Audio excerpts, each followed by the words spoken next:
આજના મુખ્ય અને અગત્યના સમાચાર વિશે ફટાફટ જાણી લઈએ તે પહેલાં જો તમે અમારી ચેનલમાં નવા હોય અને સબસ્ક્રાઇબ ના કરી હોય તો સબસ્ક્રાઇબ કરી લેજો।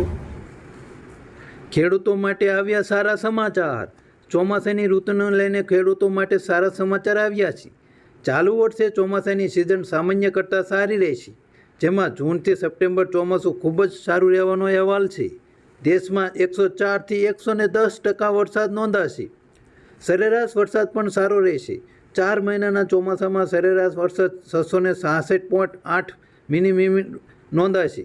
દેશમાં 1 જૂનથી આસપાસ કેરળમાં ચોમાસું પ્રવેશ કરશે અને ઓલ નીની અસર કારણે ગુજરાતમાં સારો વરસાદ રહેશે, તેથી ખેડૂતો માટે આનંદના સમાચાર આવી રહ્યા છે। આગળના અને મહત્વના સમાચાર વિશે વાત કરીએ તો રાજ્યની પ્રાથમિક શાળાઓમાં ઉનાળુ વેકેશનની તારીખ જાહેરાત કરવામાં આવી છે। હાલમાં સવારની શાળા કરવામાં આવી છે, કારણ કે હીટવેવ તડકો સારો પડી રહ્યો છે। 34 દિવસ રહેશે ઉનાળુ વેકેશન। 6 મેથી ઉનાળુ વેકેશનની શરૂઆત થશે। 9 જૂન સુધી ઉનાળુ વેકેશન રહેશે તેવો અહેવાલ આવ્યો છે, પરંતુ ઓફિશિયલી કોઈ જાહેરાત કરવામાં નથી આવી। આગળના અને મહત્વના સમાચાર વિશે ફટાફટ જાણી લઈએ તો હીટવેવ સામે લડવા ગુજરાત સરકાર સજ્જ।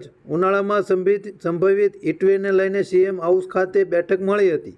બેઠકમાં સામેલ થયેલ રાહત કમિશનર આલોક કુમારે કહ્યું કે Gujarat state disaster management authority પરિસ્થિતિ સામે લડવા એક્શન પ્લાન બનાવ્યો છે।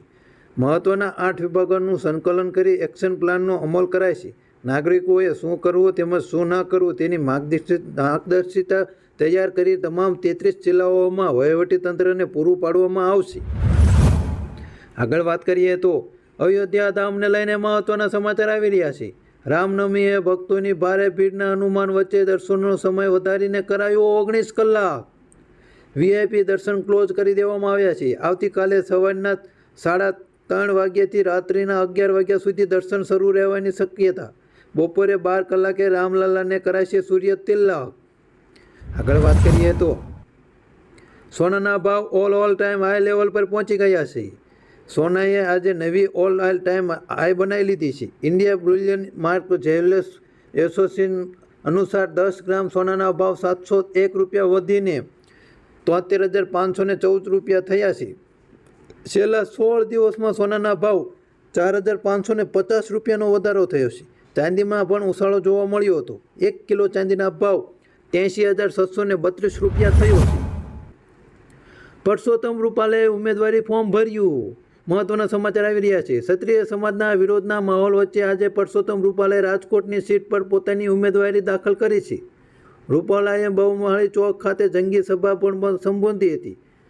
પદયાત્રા પણ યોજી હતી। પદયાત્રામાં રૂપાલાની સાથે પૂર્વ સીએમ વિજયભાઈ રૂપાણી, કર્ણાટકના પૂર્વ રાજ્ય વજુભાઈ વાળા, ભાજપના ઉપપ્રદેશ પ્રમુખ ભરત બોગરા સહિતના તમામ નેતાઓ હાજર રહ્યા હતા। પરસોત્તમ રૂપાલાએ સોગંદનામું પણ રજૂ કર્યું છે। પોતાની આવક પણ દેખાડી દીધી છે। પતિ પત્ની પાસે 6.5 કરોડ રૂપિયાની વ્યક્તિગત જંગમ મિલકત। વર્ષે 2022-23માં 15.77 101 લાખની આવક થઈ હતી। બીએસસી બીએડનું સુધીનો અભ્યાસક્રમ કર્યો હોવાનું દર્શાવ્યું છે।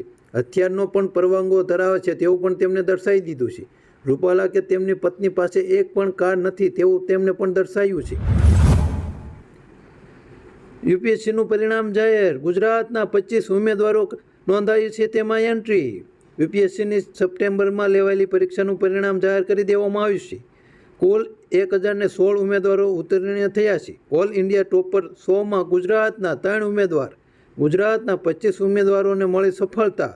વિષ્ણુ શશિકુમારે મેળવ્યો ઓલ ઇન્ડિયામાં 31મો રેન્ક, અંજલિ ઠાકુરે 43મો અને અતુલ ત્યાગીએ મેળવ્યો 62મો રેન્ક। આ મહત્વના ન્યૂઝ આવી રહ્યા છે। યુપીએસસીનું પરિણામમાં ગુજરાતના 25 ઉમેદવારો એટલે નાની મોટી વાત નથી, સારી વાત કહેવાય ગુજરાત માટે। આપણે ગુજરાતમાં ટીટુડીના ઈંડા જોઈને વરસાદની અનુમાન લગાવવામાં આવી રહ્યું છે। ટીટુડીએ 4 ઈંડા ઊંડા મૂકતા ચોમાસું સારું રહેવાનું અનુમાન લગાવ્યું છે। ટીટુડીએ ઊંચાઈ પર ઈંડા મૂકે તો વરસાદનું પ્રમાણ વ્યાપક અને વહેલા મૂકે તો ચોમાસું વહેલા આવશે। ટીટુડીએ મહીસાગરના લુણાવાડા તાલુકાના દલુડિયા ગામમાં ઈંડા મૂક્યા છે। ટીટુડીએ ઊંધા ઈંડા મૂક્યા છે, જેથી એવું અનુમાન લગાડવામાં આવી રહ્યું છે કે આ વર્ષે ચોમાસાનું વરસાદનું પ્રમાણ વધારે રહેશે અને થોડીક ઊંચાઈ ઉપર ઈંડા મૂક્યા છે, તેથી વરસાદ પણ સારો થશે તેવું નિષ્ણાંતો દ્વારા જણાવવામાં આવ્યું છે। આપણા ગુજરાતમાં મોટાભાગના ટીટોડીના ઈંડા જોઈને વરસાદનું અનુમાન લગાવી દે છે ગઢિયા, પરંતુ હાલમાં ટીટોડી ઈંડા મૂક્યા છે અને તે ખૂબ જ ચર્ચામાં છે. તો ગુજરાતમાં વરસાદ કેવો રહેશે તેના વિશે પણ તમે એક કોમેન્ટ કરી શકો છો. આગળના સમાચાર વિશે વાત કરીએ તો જૂનમાં યોજાઈ શકે છે પૂરક પરીક્ષા. માર્ચમાં ગુજરાત બોર્ડની ધોરણ 10 અને 12ની પરીક્ષા યોજાઈ હતી. આ પરીક્ષાની મુલાકાત કામગીરી પૂર્ણ થઈ ચૂકી છે. તેના ડેટા એન્ટ્રીની કામગીરી છેલ્લા 4 ચરણમાં છે. આ વર્ષે 1 થી 1.5 મહિનો વહેલા રિઝલ્ટ જાહેર થશે. તેથી જુલાઈમાં યોજાતી પૂરક પરીક્ષા જૂનના બીજા સપ્તાહમાં યોજાઈ શકે છે. મળતી માહિતી અનુસાર શાળાઓમાં વેકેશનના લીધે જૂનના બીજા સપ્તાહમાં પૂરક પરીક્ષા લેવાઈ શકે છે. હાલમાં જૂનમાં જે રિપીટ વિદ્યાર્થી હોય તેને લઈને મહત્ત્વના સમાચાર આવી રહ્યા છે. જો તમે પણ કામના સમાચાર હોય તો તેમને આ વિડીયો મોકલી શકો છો.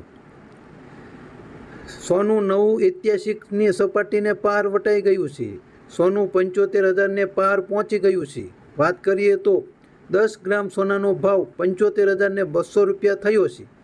MSCI એક્સચેન્જ પર સોનાના ભાવે રોકેટ ગતિએ પકડી છે. હાલમાં સોનાની કિંમતમાં ખૂબ જ વધારો થાય તેવા એંધાણ આવી રહ્યા છે. આગળના સમાચાર વિશે વાત કરીએ તો કેરીના ઉત્પાદનમાં સતત ઘટાડો. આ વર્ષે ગુજરાતમાં કેસર કેરીના ઉત્પાદનમાં 50% સુધીનો ઘટાડો થવાની શક્યતા છે. કૃષિ નિષ્ણાતોના મતે આંબા પર મોર બેસવાના સમયે વાતાવરણ યોગ્ય ન મળતા ખૂબ જ ઓછા ફળ બન્યા છે. છેલ્લા કેટલા વર્ષોના આંકડા જોઈએ તો ઉત્પાદનમાં ઘટાડો નોંધાઈ રહ્યો છે. 2020માં રાજ્યમાં કેરીનું ઉત્પાદન 12 લાખ ટન હતું, જે 2023માં 9.60 લાખ ટન થયું છે. દક્ષિણ ગુજરાતમાં 7.48 લાખ ટનનું કેરીનું ઉત્પાદન થશે તેવું અનુમાન છે. હસમુખ પટેલે કર્યું કામનું ટ્વીટ. પોલીસ ભરતી બોર્ડના અધ્યક્ષ હસમુખ પટેલ ટ્વીટ કરીને જણાવ્યું છે કે PSI તથા લોકરક્ષક પરીક્ષામાં અત્યાર સુધીના 3,05,000 સુધીના ફોર્મ અરજી કન્ફર્મ થઈ ચૂકી છે. છૂટછવાયા વયમર્યાદા પાછળથી પૂરી કરનાર ઉમેદવારોને ઓગસ્ટ પણ ફરી અરજી કરી શકશે. તેમણે લખ્યું છે કે શનિ રવિની રજાઓમાં ભીડ ઓછી રહે છે, તેથી ફોર્મ ભરવું સરળ પડશે. ઝડપથી ફોર્મ ભરી તૈયારી શરૂ કરવા માટે તેમની અપીલ કરી છે. હાલમાં ગુજરાતમાં 12,000 જેવી ભરતી આવી રહી છે, તેને લઈને મહત્વનું ટ્વીટ આવ્યું છે. અને આગળના અને મહત્વના સમાચાર વિશે વાત કરીએ તે પહેલાં તમે અમારી ચેનલને સબસ્ક્રાઈબ કરી લીજો. તમારા શહેરમાં ક્યારે થશે કમોસમી વરસાદ, જાણી લો તમે પણ. ગુજરાતના વાતાવરણમાં પલટો, સાયકોલોજી સર્ક્યુલેશન રચાયું છે. આવતીકાલે વલસાડ, નવસારી, સુરત, ભરૂચ, ગીર સોમનાથ અને દાદરા નગર હવેલીમાં હળવા વરસાદની આગાહી કરવામાં આવી છે. ભાવનગરમાં પણ થશે હળવો વરસાદ. આગામી 2 દિવસ તાપમાનનો પારો ગગડશે. મહત્વના સમાચાર આવી રહ્યા